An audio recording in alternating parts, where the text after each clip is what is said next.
In this video today, we're going to discuss how far under support or over resistance should we place our stop loss. Stay tuned.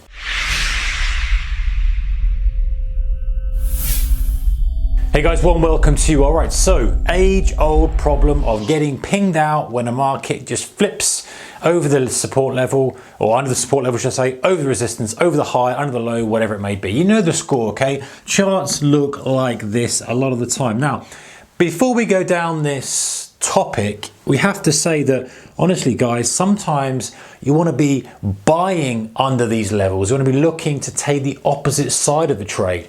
So when the market's doing this, it's made a bottom here, it's coming back, it's coming down here. We want to be having buys in this zone to scoop up that with stops here. Preferably, that's what we really want to be doing. We want to be buying on red, selling on green. However, in some circumstances, I get it, we have to put our stops under that level at some point. So in this video, we're going to ask the question of how far under or over that key level should we end up placing our stop. So the problem you've got is this. So let's imagine this is our key level. We don't want to see it broken, and you know, bearing that in mind that very often it's nice to try and buy on a little dip under, because very often if you look at charts guys, you'll see wicks through either way and want to get on the end of those wicks. But if we are doing this for some other type of strategy, and sometimes it has to be this way, where do we put our stop? So what we don't want to do is have it so close that we're going to get pinged out. That's the problem I think most people do, is they treat this as a brick wall.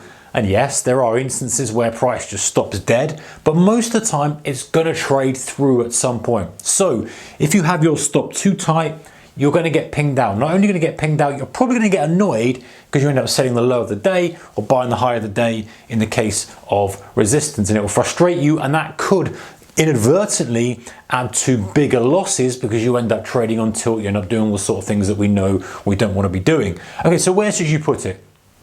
The obvious answer is you don't want it too close, right? You have it too close. Now, okay, let me just measure this, because in some circumstances you can have it close, and it depends again on price action. I'm all about the price action, guys. So let's imagine this is a sort of smaller version of this. We can see on the board, yeah, great. So imagine you've put a low in here, you've come up, then you've put in like a higher low here, and you're buying here.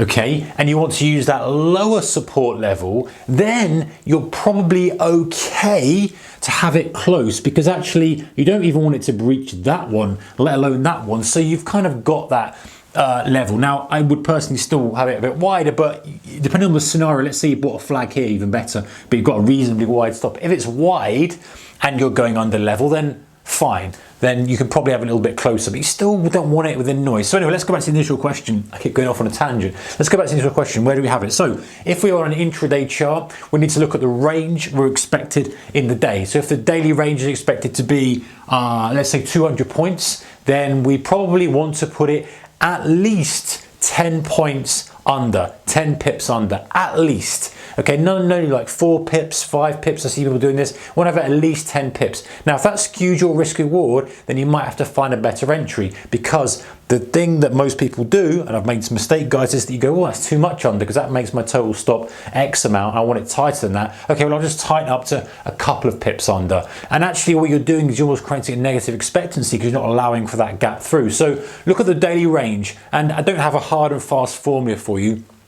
But what I will say is generally look at the range and go, okay, 5%-ish of the range probably is about how far under I can have it. And even that might be a little bit tight. Even that might not be giving it enough. Now, one thing to say, guys, is that, you know, also to look back at previous price action and see how far things have gone through. So this is just kind of your own machine learning, if you like. So you look at the day, you go, okay, have we probed through highs and lows? We have. What's the most we've probed through a high or low? Well, it's been about 4 or 5 ticks, 4 or 5 pips. All right, well, then maybe you can tighten up to 8 pips. Maybe you can say, well, if it goes through by that amount, then I want to come out of the situation. If you've been stretching through kind of really big wicks and tails through, you don't want to be using a stop there, do you? You want to be kind of waiting for it to go and close back above rather than that. So rather than just getting caught out straight on a flush. So it's also bearing in mind the current price action, the current environment. But as a general rule of thumb, you're looking at the range, the volatility, and then you're taking a percentage of that. If you want to take 5%, so 200-point range, you go 10 points, etc., etc., etc. At least then you've got a measurement and you can go, right, okay, well, if I'm going to put it under there, hopefully that's not going to be enough to ping me out on noise. If I go too far, I end up giving, if you're going like 20, 30 pips under, then for a swing trader, of course, that's fine, because on a swing trade perspective, if your week's range is X, then you're going to have a wider stop, right? If your week's range is, 800 pips, for example, then you're going to go 40 pips under. So you adjust it to suit the time frame you're on. But the point is, if you're using that kind of wider stop on a day trading perspective, then the risk reward ratio isn't good enough for you. And similarly, if you're using a too tight stop on a swing trading perspective, you're just going to get pinged out. So finding that sweet spot, using the range, using the volatility, and looking at what's happened with just your eyeballs and saying, okay, how far have we probed through these levels? Have we probed through aggressively before? Have we adhered to them? And then maybe making some slight adjustments to it based on that. All right, guys, let me know your thoughts in that comment section below. See you next one. Take care. Bye-bye.